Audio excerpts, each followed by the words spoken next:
ఇన్ని రోజులు బాంబుల మూతతో దద్దరిల్లిపోయిన పశ్చిమాసియా ఇప్పుడిప్పుడే కాస్త శాంతిస్తోంది. మెల్లిమెల్లిగా సాధారణ పరిస్థితులు నెలకొంటున్నాయి. దీంతో ఇన్నాళ్లు తమ గగనతలాలను మూసివేసిన అధికారులు తాజాగా మారుతున్న పరిస్థితులతో తిరిగి గగనతలాలను తెరుస్తూ ఉన్నారు. దీంతో ఇప్పుడు పశ్చిమాసియాకు వెళ్లేందుకు మన విమానాలు సిద్ధంగా ఉన్నాయి. దాదాపు 3-4 నెలల తర్వాత ఆ ప్రాంతానికి వెళ్లే మన విమానాలు రెక్కలు చప్పుళ్లు గట్టిగా వినిపిస్తున్నాయి. ముఖ్యంగా భారత్ నుంచి విదేశాలకు వెళ్లే విమానాల్లో 300కు పైగా పశ్చిమాసియాకే వెళ్తుంటాయి. ఆ ప్రాంతం మనకు అంత ముఖ్యమైన విదేశీ విమాన మార్కెట్. అయితే ఇప్పుడు పరిస్థితులు చక్కబడ్డంతో విమానయాన కంపెనీలు ఊపిరి పీల్చుకుంటున్నాయి. ప్రయాణికులకు ఊరట కలుగుతోంది.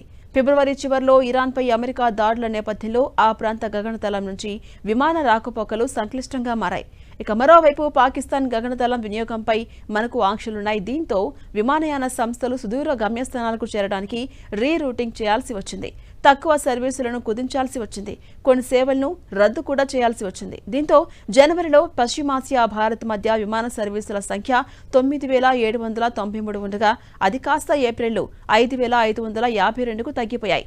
ఇప్పుడు పరిస్థితులు మెరుగు కావడంతో జులై నాటికి షెడ్యూల్ చేసిన విమానాల సంఖ్య 9,474కు చేరుకుంది. అయితే ముందు భారత నగరాల నుంచి దుబాయ్, దోహా, అబుదాబి, మస్కట్లకు సర్వీసులను పునరుద్ధరించారు.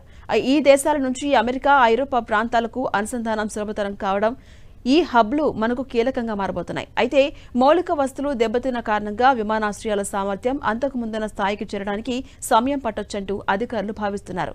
భారత్ గల్ఫ్ మార్గాల్లో ప్రయాణికుల సామర్థ్యం యుద్ధం ముందు స్థాయికి చేరడానికి దాదాపు 5 నుంచి 7 వారాల పాటు సమయం పట్టొచ్చని విశ్లేషకులు అంచనా వేస్తున్నారు. ఒకవేళ యుద్ధ మేఘాలు తిరిగి ఆవరించకపోతే 4 నుంచి 8 వారాల్లో సాధారణ స్థాయికి చేరొచ్చని విశ్లేషకులు చెబుతున్నారు.